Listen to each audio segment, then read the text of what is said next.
बिस्मिल्लाहिर्रहमानिर्रहीम। अस्सलाम वालेकुम। 14वें पारे के इब्तिदा में सूरह अल-हजर में अल्लाह ताला फरमाते हैं कि कुफ़ारे मक्का नबी पाक सल्लल्लाहु अलैहि वसल्लम कहते थे कि अल्लाह ताला फरिश्तों को क्यों नहीं हिदायत के लिए ज़मीन पर नाज़िल फरमाता और इंसानों के बीच में एक इंसान को ही क्यों नाज़िल भेज दिया है हमारे लिए। तो अल्लाह ताला ने फरमाया कि मैं इंसानों की हिदायत के लिए एक इंसान को ही अपना पैगाम देकर भेजता हूँ और फरिश्ते सिर्फ मेरा पैगाम लेकर उतरते हैं या फिर उस सूरत में कि जब किसी को उनको उसकी नाफरमानी की सज़ा देनी हो। अगली आयत मुबारका में अल्लाह ताला फरमाते हैं कि बेशक मैंने ही कुरान को नाजिल किया और मैं ही इसकी हिफाजत करने वाला हूँ और ता रोज़े क़यामत ये मेरी हिफाजत में है और राह हदायत है। अगली आयत मुबारका में अल्लाह ताला फरमाते हैं कि मैं ही तमाम कायनात का खालिक और मालिक हूँ, मैं ही परवरदिगार हूँ, मैं ही रोज़े जज़ा का मालिक हूँ और मैं ही उन तमाम बातों का इल्म रखता हूँ जो कि तुम नहीं जानते। मैं ही गैब और हाज़िर का जानने वाला हूँ और मैं अपने लोगों को सिर्फ उतनी ही खबर देता हूँ जितनी तुम लोगों तक पहुँचानी हो।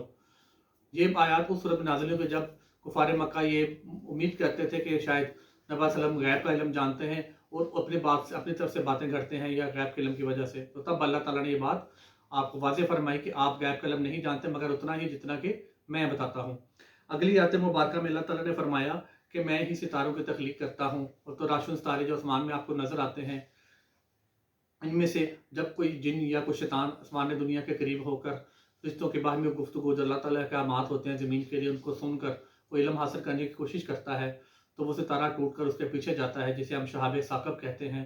वो आपका एक गोला होता है जिसे हम टूटा हुआ तारा के नाम से भी जानते हैं। कौम लूत का दोबारा जिक्र आया है कि वो हम जिस परस्ती में आगे बढ़ गए। अल्लाह ताला ने दो फरिश्तों को भेजा, पहले वो हज़रत इब्राहीम के पास आए और उसके बाद वो हज़रत कौम लूत की हज़रत लूत के अलैहिस्सलाम के पास गए और उनको बताया, लेकिन वो कौम बाज नहीं आई। तो एक फ़रिश्ते ने उनकी बस्ती को उठाकर आसमान के करीब जाकर वापस ज़मीन पर पटक दिया और उसके बाद उन पर पत्थरों की शदीद बारिश हुई जिनके जो कि हर इंसान के लिए मखसूस थे और वो उसी का निशाना लेकर उसको लगते थे और वो पत्थरों से वो जिस्म इंसानी जो था वो मिट्टी की तरह भुर जाता था। आखिरी आयात में अल्लाह रब्बुल इज़्ज़त ने उन वाक़यात का बयान फरमाया है कि जो कुफ़ार मक्का जिसमें अबू जहल, अबू लहब और दूसरे लोग थे जो आप सल्लल्लाहु अलैहि वसल्लम को मुस्तकिल तौर पर तकलीफ़ देते थे, तो आपने उनके लिए बद्दुआ फरमाई।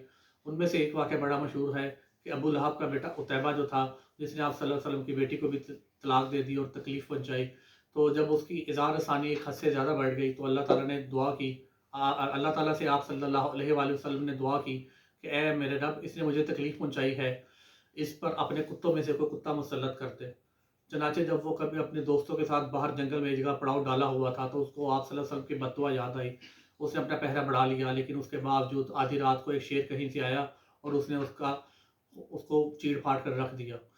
इससे साबित होता है कि नबी पाक सल्लल्लाहु अलैहि वसल्लम को तकलीफ़ पहुँचाना अल्लाह ताला को बहुत नागवार गुज़रता है। जिसने भी ऐसा काम किया वो ना सिर्फ दुनिया में अपने बदतरीन अंजाम को पहुँचा बल्कि आखिरत में भी उसका बदतरीन अंजाम होगा। अगली सूरह मुबारका जो है उसका नाम सूरह अल-नहल है। इस सूरह मुबारका की इब्तिदाई आयत में अल्लाह ताला ने ये फरमाया है कि मैं ही तमाम कायनात का खालिक और मालिक हूँ। मैं ही तमाम जानों को पैदा करने वाला हूँ। चरिंद परिंद, आसमान और ज़मीन और तमाम दरिया और समंदर सब चीज़ें मैंने बनाई और तुम्हारे लिए परिंदों में निशानियाँ हैं कि जो आसमान में तैरते फिरते हैं, उड़ते फिरते हैं। उनका रिज़्क बेशक अपने रब के ज़िम्मे है। वो सुबह खाली पेट अपने घर से निकलते हैं और शाम को ना सिर्फ अपना रिज़्क हासिल करके बल्कि अपने बच्चों का रिज़्क हासिल करके भी घर को लौटते हैं। अल्लाह ताला फरमाते हैं कि दो खुदाओं के तस्वर की नफ़ी अल्लाह ने की है इन आयात में कि जैसे एक म्यान में दो तलवारें नहीं रह सकती तो कायनात का निज़ाम चलाने के लिए भी एक अल्लाह ही काफ़ी है। अगर एक ही जगह अकली दलील ली जाए तो एक ही जगह दो अल्लाह होते तो उनके क्या होता, आपस में उनकी बहस होती और एक अल्लाह कोई हुक्म जारी करता, दूसरा नाउज़ुबिल्लाह कोई हुक्म जारी करता तो हमेशा फ़साद पड़ा रहता। तो अल्लाह ताला चूँकि एक ही है, वही परवरदिगार है, वही खालिक है, वही मालिक है, उसी ने तमाम ज़मीन व आसमान पैदा किए। तो हमें सच्चे दिल से उसकी इबादत की करनी चाहिए। हमें हर किस्म के शिर्क से बचना चाहिए क्योंकि शिर्क एक ऐसा गुनाह है कि जिसकी कोई माफ़ी नहीं। बाकी तमाम गुनाहों की अल्लाह ताला ने फरमाया कि माफ़ी दे दूँगा, लेकिन शिर्क के सिवा शिर्क की मैं माफ़ी नहीं दूँगा।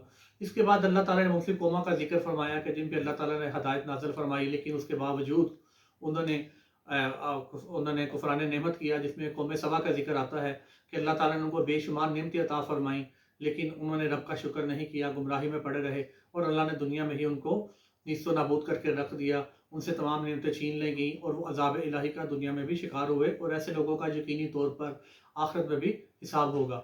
मज़ीद अल्लाह ताला फरमाते हैं कि आप सल्लल्लाहु अलैहि वसल्लम कुफार की हर्जा सराई से परेशान ना हो। उनका काम ही यही है, वो भी हदायत लोग हैं और हदायत तो सिर्फ अल्लाह के ज़िम्मे है। तो आप उनकी बातों से, उनके तानों से परेशान ना हो। आप अल्लाह के भेजे हुए सच्चे नबी हैं और आपका काम सिर्फ हमारा पैगाम पहुँचा देना है। तो अगर वो आपको तंग करते हैं तो यकीनन अपना नुकसान ही कर रहे हैं। इससे आप सल्लल्लाहु अलैहि वसल्लम को कोई नुकसान नहीं पहुँचा और ना ही पहुँच सकता है। अल्लाह ताला ने फरमाया कि मैंने तुम्हारे लिए घरों को जय सुकून बनाया है और तुम्हारे लिए बीवियों में ठंडक रखी है, बच्चों में आंखों की ठंडक रखी है और तुम अपने घर में सुकून पाने के लिए दाखिल होते हो। अल्लाह ताला से दुआ है कि अल्लाह ताला हमारे घरों को हमारे लिए जय सुकून पहुँचाए, हमारी औलाद को नेक और फर्माबरदार बनाए और हमें रमज़ानुल मुबारक के बाबरकत महीने में कुरान पाक को पढ़ने, समझने और सच्चे तरीके से इस पर अमल करने की तौफीक अता फरमाए। और अल्लाह ताला ने हमारी जो रमज़ानुल मुबारक जो एक ट्रेनिंग का महीना है, हमारी जो अल्लाह ताला ट्रेनिंग कर रहे हैं कि हम कैसे अपने आप को दीन इस्लाम के मुताबिक ढाल लें, अपनी रूटीन को, अपने मामलात को ढाल लें, उसको इंशाअल्लाह ताला हम रमज़ान के बाद भी तमाम उम्र कायम रखें और लोगों के लिए एक दीनी नमूना, सच्चा नमूना बने। क्योंकि तबलीग, अल्लाह ताला ने फरमाया है, तबलीग ही बेहतरीन इस्लाम को फैलाने का तरीका है और तबलीग के लिए आपके पास एक नरम ज़ुबान, नरम लहजा और नरम गुफ्तार होनी चाहिए और आप किसी की बात से कभी परेशान ना हों। अगर कोई बात आपसे तनकीद आगे से करता है, गलत तरीका अख्तियार करता है, तो आप तहम्मुल के साथ उसकी बात सुनें और दलील के साथ उसका जवाब दें। बाकी हिदायत अल्लाह के ज़िम्मे है। अल्लाह ताला हम सब पर अपनी रहमत करे। आमीन। अस्सलाम वालेकुम व रहमतुल्लाहि व बरकातहू।